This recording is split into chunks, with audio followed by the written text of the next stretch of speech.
Assalamualaikum warahmatullahi wabarakatuh. Hai, apa kabar semuanya? Saya Arin di sini kembali menyapa Anda semua di edisi informasi seputaran bantuan sosial. Karena saat ini untuk penyaluran bantuan sosial ada perubahan ya. Kalau yang sebelum-sebelumnya entah itu PKH dan juga BPNT kadang itu melalui kartu KKS. Tapi untuk di tahap ini khusus tahap 4 tahun 2022 ini semuanya melalui kantor pos secara tunai, dan sudah pasti itu ada perubahan-perubahan tata cara dan juga syarat-syarat untuk pencairan bansosnya. Nah, daripada Anda semuanya datang ke kantor pos tapi kemudian disuruh balik lagi karena perlengkapannya yang tidak lengkap atau mungkin ada surat-suratnya yang tidak memenuhi syarat, lebih baik pastikan nonton video ini dulu sampai habis agar Anda semuanya bisa tahu apa saja syarat-syarat yang harus Anda bawa sebelum datang ke kantor pos. Jadi nonton videonya sampai habis ya agar tahu informasinya.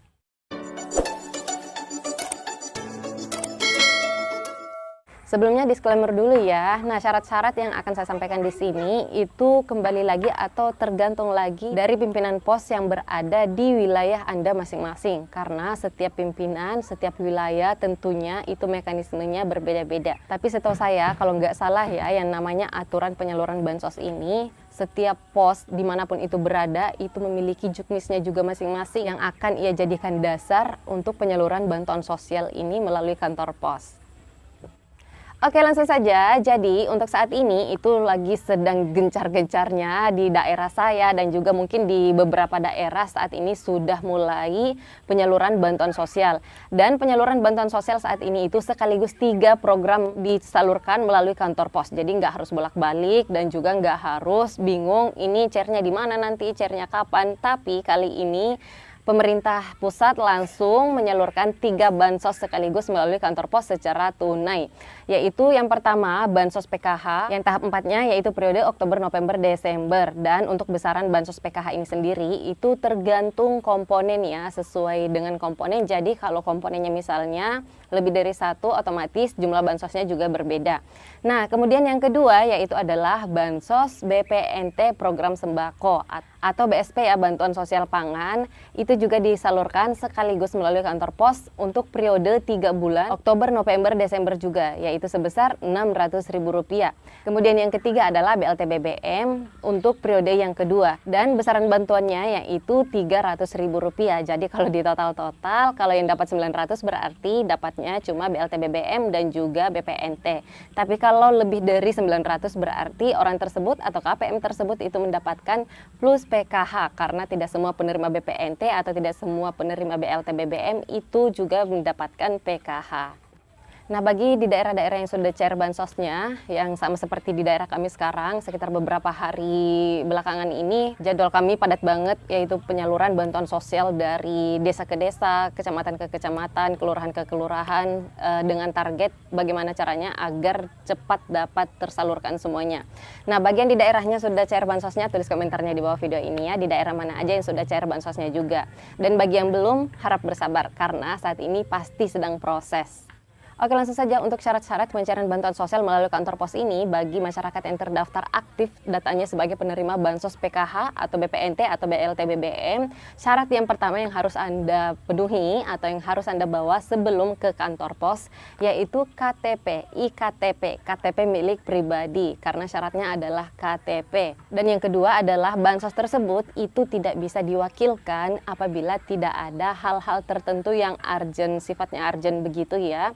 Jadi diwajibkan atau diharapkan agar KPM itu sendiri yang datang langsung ke lokasi untuk mengambil bansosnya. Tapi apabila ada hal-hal tertentu yang mengharuskan KPM tersebut tidak bisa datang langsung ke lokasi, maka dapat diwakilkan dengan syarat orang yang mewakilkan KPM tersebut itu masih dalam satu kartu keluarga. Contoh nih, yang nama penerimanya itu adalah ibunya. Kemudian ibunya nggak bisa hadir karena alasan tertentu, maka dapat diwakilkan oleh anaknya yang masih berada dalam satu kakak atau suaminya atau cucunya. Asalkan masih dalam satu kartu keluarga. Dan syaratnya apabila seperti ini diwakilkan oleh orang yang masih dalam satu kakak, syaratnya adalah harus membawa kartu keluarganya agar dapat menjadi dokumen pendukung yang membuktikan bahwa Anda itu masih keluarga inti yang masih ada di dalam satu kartu keluarga. Lalu kemudian KTP-nya, KTP yang mewakilkannya itu juga wajib karena itu adalah bukti identitas diri si pengambil bansos ini, yang mewakilkan ini. Jadi harus membawa identitas diri si orang yang mewakilkan dan juga kartu keluarganya. Itu adalah syarat bagi KPM yang diwakilkan oleh anggota keluarganya masih ada di dalam satu kartu keluarga. Lalu kemudian berikutnya bagi KPM yang tidak dapat mengambil bantuan sosial misalnya karena sakit atau ada juga beberapa kasus-kasus karena sudah lansia tidak bisa lagi datang untuk mengambil bansosnya di lokasi yang sudah ditentukan, maka hal-hal yang seperti ini itu adalah kelebihannya penyaluran bansosnya melalui kantor pos. Karena kalau kasusnya seperti ini maka pihak dari kantor pos lah yang akan datang langsung mendatangi orang tersebut, KPM tersebut untuk mengantarkan bansosnya. Tapi tidak langsung hari itu juga ya, tapi tunggu dulu di hari-hari berikutnya ketika penyaluran bantuan sosial yang sudah terjadwal-jadwal ini sudah selesai. Lalu kemudian pihak dari kantor posnya ini akan menyelesaikan bansos-bansos yang seperti ini, yang kasus-kasusnya KPM itu tidak bisa datang langsung karena orangnya sakit atau mungkin sudah lansia, dan mengantarkan langsung bansos KPM tersebut langsung ke rumahnya, door to door seperti itu. Dan selanjutnya untuk syarat pengambilan bansos di kantor pos ini yang harus Anda ketahui juga adalah bagi KPM yang tidak bisa langsung mengambil bansosnya di hari yang sudah ditentukan. Contoh misalnya, jadwal penyaluran bansos di tempat Anda itu di kantor desa atau di kelurahan setempat itu sudah ditetapkan pada tanggal 28 November ini, contohnya ya. Nah, tapi Anda tidak dapat datang pada hari itu, pada hari yang sudah ditentukan itu, karena mungkin lagi kerja atau mungkin lagi berangkat kemana, sehingga tidak dapat hadir langsung pada tanggal yang sudah ditentukan. Maka solusinya adalah Anda dapat mencairkan bansosnya di kantor pos manapun itu, asalkan masih di dalam satu kabupaten, masih dalam satu kabupaten yang sama. Dan syaratnya jika seperti itu ya sama, simpel juga, tinggal membawa KTP-nya dan memperlihatkan bahwa Anda terdaftar sebagai penerima bansos karena sudah dikabari oleh RT-nya mungkin atau pihak desa atau kelurahan setempat, tapi pada saat jadwal penyaluran bansos yang sudah ditetapkan itu Anda tidak bisa hadir dikarenakan berangkat kerja dan lain-lain. Maka Anda dapat mencairkan bansosnya di hari berikutnya, tidak harus di hari yang sama, di hari-hari berikutnya, di jam kerja, dan dapat mengambil bansosnya di kantor pos manapun itu asalkan masih dalam satu kabupaten. Selanjutnya bagi KPM yang sudah meninggal dunia. Nah, ini bagi KPM yang sudah meninggal dunia harus dilihat dulu nih, ada dua macam ya. Ada KPM yang meninggal dunia yang mana kakaknya itu kakak tunggal atau lansia tunggal misalnya, sudah meninggal dunia. Di dalam kartu keluarganya itu tidak ada lagi anggota keluarga lainnya melainkan dia sendiri. Itu yang dimaksud dengan lansia tunggal. Nah, jika kasusnya seperti ini, yang KPM meninggal itu adalah memiliki kartu keluarga tunggal, tidak ada lagi anggota keluarga lainnya di dalam kakaknya, maka itu tidak dapat dicairkan. Cukup dilaporkan saja kepada pihak pos dan juga pihak kelurahan atau desa setempat. Tapi apabila KPM yang meninggal ini masih memiliki anggota keluarga yang masih di dalam satu kartu keluarga, maka bansos tersebut itu bisa disalurkan dengan diwakili oleh anggota keluarganya yang masih berada di dalam satu kakak. Nah, lalu bagaimana KPM yang sudah meninggal dunia tapi kartu keluarganya itu sendiri atau lansia tunggal begitu ya, apakah bansosnya akan dimakan oleh orang lain atau dimanfaatkan oleh oknum-oknum? Ya, jawabannya tidak seperti itu, tapi itu akan dilaporkan, dan untuk bansosnya, dana bansosnya akan dikembalikan ke kas negara karena KPM yang sepertinya akan dilaporkan bahwa orang tersebut sudah meninggal dunia dan tidak memiliki lagi ahli waris yang berada masih di dalam satu kartu keluarga. Selanjutnya bagi KPM yang sudah pindah keluar provinsi misalnya atau sudah merantau dan wilayahnya itu beda provinsi ya, lain lagi kalau masih satu kabupaten. Kalau masih satu kabupaten itu masih bisa orangnya datang karena jaraknya kan dekat ya.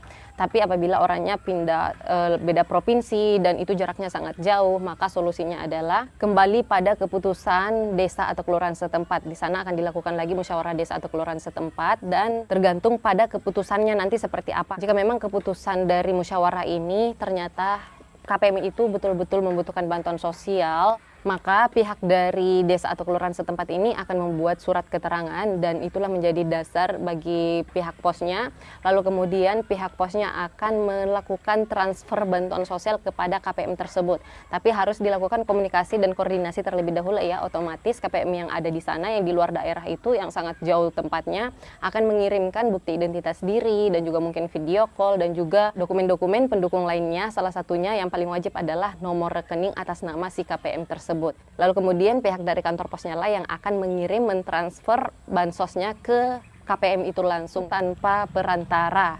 Tapi apabila KPM itu pindah ke luar daerah atau pergi merantau gitu dengan sosial ekonominya yang menurut dari hasil musyawarah desa atau kelurahan setempat ternyata orang tersebut itu tidaklah begitu membutuhkan, bisa dibilang sosial ekonominya itu menengah ke atas, maka pihak dari desa atau kelurahan setempat akan membuat surat keterangan lagi yang dijadikan dasar agar bansos KPM ini bisa dikembalikan ke kas negara. Baiklah, itu saja yang dapat saya sampaikan di video kali ini. Semoga informasi yang saya sampaikan di sini dapat bermanfaat, dan jangan lupa ya share ke seluruh sosial media yang Anda punya, seperti share ke Facebook, share ke WhatsApp grup, atau share ke sosial media lainnya, agar masyarakat-masyarakat yang lainnya, KPM-KPM lainnya yang di luar sana juga bisa mengetahui informasi seputaran bansos ini. Dan jangan lupa dukung channel ini juga dengan cara klik like dan subscribe, serta aktifkan lonceng notifikasinya agar tidak ketinggalan setiap informasi yang saya sampaikan mengenai bantuan sosial di channel ini. Sekali lagi terima kasih banyak yang sudah menonton video ini sampai habis. Mohon maaf apabila ada kesalahan. Sampai ketemu lagi dan saya di video selanjutnya. Wassalamualaikum warahmatullahi wabarakatuh.